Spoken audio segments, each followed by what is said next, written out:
Hello and welcome to the one-stop shop where you can rub shoulders with an extraordinary group of men.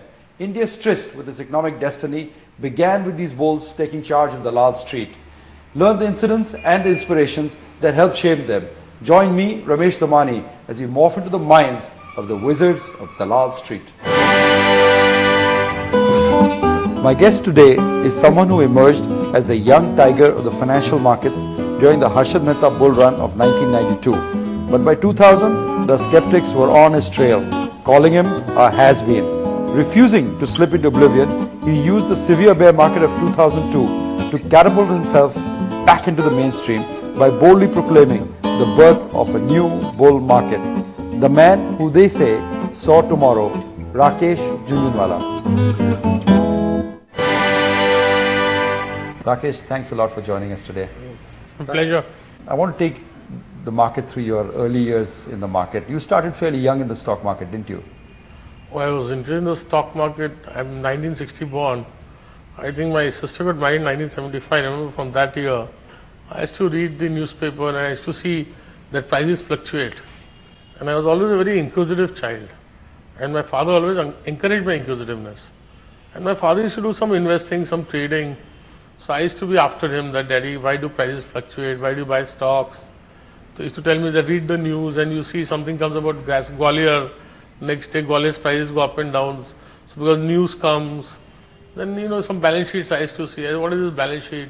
So as a young person I never understood much, but I used to understand, share capital, reserves and surplus means very good. Company has got large money. So I had a childhood curiosity and a childhood interest. But you were a bureaucrat's son. I mean, weren't you propelled into the IAS, IFS type of stream? Well, I was a bureaucrat's son, but fortunately I have a very democratic father. And also we are from a business background. Business is in our blood. Speculation and trading is in our blood. We are from Rajasthan, Jhunjhunu district. And my father was very democratic, very encouraging dad, and he taught me a lot and he encouraged me to do whatever I found interesting. Inquisitive, but my sense is that when you decided to become a broker, say for example, he wasn't exactly embracing you. Yeah, maybe that was far later when I was about 29, 1989, 90. No, he never, I tell you, I will never forget, I became a chartered accountant in 1985 and I come from a very middle class background. My father had no business and I had to make my life myself. So he told me after I completed my chartered accountancy in 1985 that what do you want to do? I said I want to go to the stock market. So he told me 3-4 things which are very, I think which are the basis of my career today. He said, don't go to any of my friends, don't ask me for any money, don't do this, I'll do this, right? That is, don't ask anyone for any money ever. Right, don't forget your word is your bond. You have a house, you can live here, you're a sharp fellow, you're a chartered accountant, you can earn 15,000-20,000 a month, you can look after yourself. Be fearless, and he morally encouraged me. 1985 is when you entered the market. Can you tell us the first stock which was your original idea? Well, I had no money and my brother was a practicing chartered accountant. So he had a client whom he introduced me to. And she had a lot of money and she wanted to have enhanced return. So she was very well provided for. I said, why do you want to, go into stocks? But I can do one thing that bank deposits pay. You used to pay about 10% that time. So I told her, you will lend me some money. I'll give you 18% interest. So she said, security. So I said, I have no security. I had 5,000 rupees in the bank, which is what I, when I saved through my articles. And something my father had put in the bank when I was a child. So I told her that what I can do is you give me a check of 1 lakh. I'll give you a security after 15 days. Then you give me a check of 1.5 lakhs. Again, I'll give you a security. And after some persuasion, she agreed. So that's how I got the first 2.5 lakhs. Because we date ourselves, interest rates were high, 18%, and after 15 days, because settlements were 15 days then. Yeah, so that's why I gave her the security. But in 89, by the time of the Dangote budget, you had hit your spur. 3-4 years into the market, you were now becoming... 85 to 89, this lady gave me 2.5 lakhs, then one other, there was a Christian gentleman, to whom I still pay, even today I pay him 24% interest. I still have his money, he gave me 5 lakhs. I went and gave him a security, he returned it to me. I told him, Mr. Mendonca, you don't know what you're doing, you're giving me money, I'm in the stock market. He said, no Rakesh, I trust you. I had this 7.5 lakhs, then I earned about 8-10 lakhs of rupees in trading in 1985-86 in investing trading. And then I bought 5,000 shares of Tata Power. Then the stock market went through a fairly... Right, the logic of the Tata Power, the yield was greater than the interest you paid? The yield was greater and also, the earnings was very good. And there was some talk there is, the companies were getting a fixed return in accordance with the Electricity Act, Correct. right? There was some talk that they will link it to the amount of power generated. At those times, even the percentage of capacity used was far lower than today. While Tata Power's capacity utilization was 100%. So then Tata Power would have benefited very much if they had fixed the rate of return to the capacity utilized. Correct. And there was good yield, 150 rupees I bought, they used to give a dividend of 18 rupees. That covered part of your interest cost. Part of my interest. But by 89 you had hit your stride. I mean, you were looking at bigger things. It was more than just making a living. Yeah, I went through 2-3,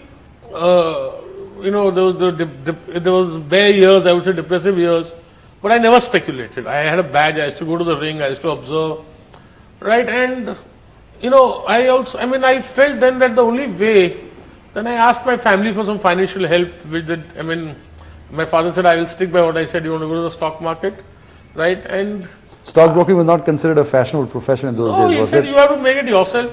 But Ramesh, I can tell you one thing. Although I live with my father in that house today, in the same house today. And when my dad, although he did not financially help me, it was very critical that I lived in a joint family. I got married in 87, and I had no income. I had three very bad years in the market. Not that I lost money, but I didn't earn much. The markets itself didn't give the opportunity. Give the opportunity. And I was always very careful as always. But in 89, what made you make that contrarian call? There was still gloom. But although I was not earning anything, because my father was looking after the house, looking after the kitchen, and I was living with him, I had no problem. Suppose I was not in the joint family, I don't think I would have remained in the market. I would have to take up a job. No savings. No savings. I had a savings. I had 5,000 Tata Power. But if you kept spending it... Yeah, I didn't want to spend it, right? So then I realized that, the passport to growth is capital. And no father is going to give it, no father-in-law is going to give it. So that capital had to come through trading. And then that's when I decided, then I had a friend, Mr. Bajaj, he was very bullish in Sesago. So he told me about Sesago, and I believed at 27 rupees, Sesago, and the iron ore prices are fixed annually. The prices were enhanced for the next year, and stocks was available at 27, 28 rupees. So that was really the first punt of my life, that I bought about 2.5 lakh shares of Sesago at 27, 28. Then I bought another 2.5 lakh shares at 35, 36. And those shares went to a price of 65 rupees in 6 months. It was a contrarian bet. What we'll do is we'll take a break. When we come back, we'll chat some more with Rakesh Jhunjhunwala about his contrarian bets.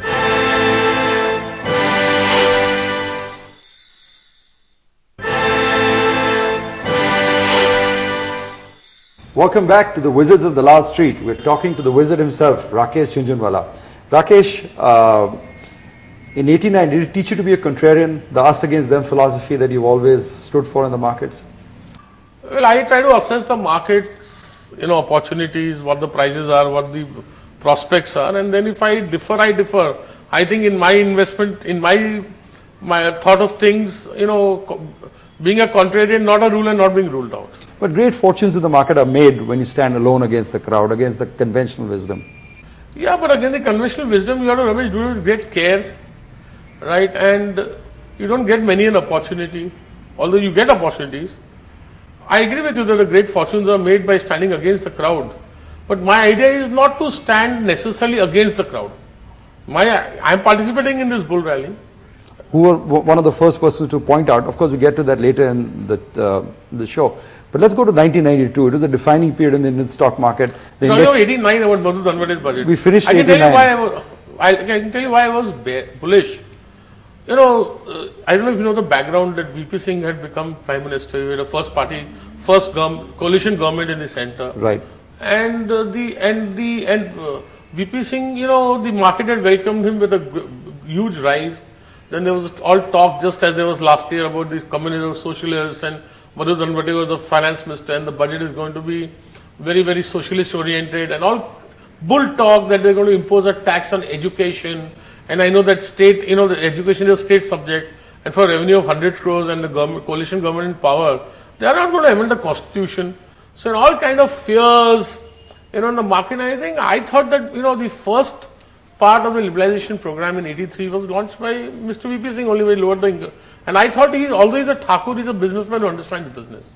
So I thought he will never give a budget which will hurt business. And a couple of his budgets as finance ministers were positive. Were very good, very positive. And after he was the Prime Minister, he was giving the broad direction to the budget. And therefore, everybody was humongously, I can't tell you, Ramesh, you have to be there to understand the bearish sentiment. And everybody from the Panwala to Mr. Nimesh Shah and to Mr. Ravaki Chandamani and Mr. Kamal Kabra, all of them extremely bearish. All the market players were bearish All the at that market time. players, 1 to A to Z. And I thought, and I had made some money, I had my net worth had become 1.5, 2 crores, so I had the ability to take a risk. So then I thought and I took a bet. And again, I must tell you that on the morning of the budget used to come in the afternoon, in the evening. At that time, I developed cold feet. And then I thought, boss, that I've taken this position and if things go against me and everybody might talk to us bearish. So what I had a lot of long positions and in certain scripts I went short. Hedged. And because I thought if the budget doesn't work out as I have envisaged it will damage me financially. And then as soon as the budget came, I mean the way the stocks went up. It was clear to you the market was headed higher. And I just doubled my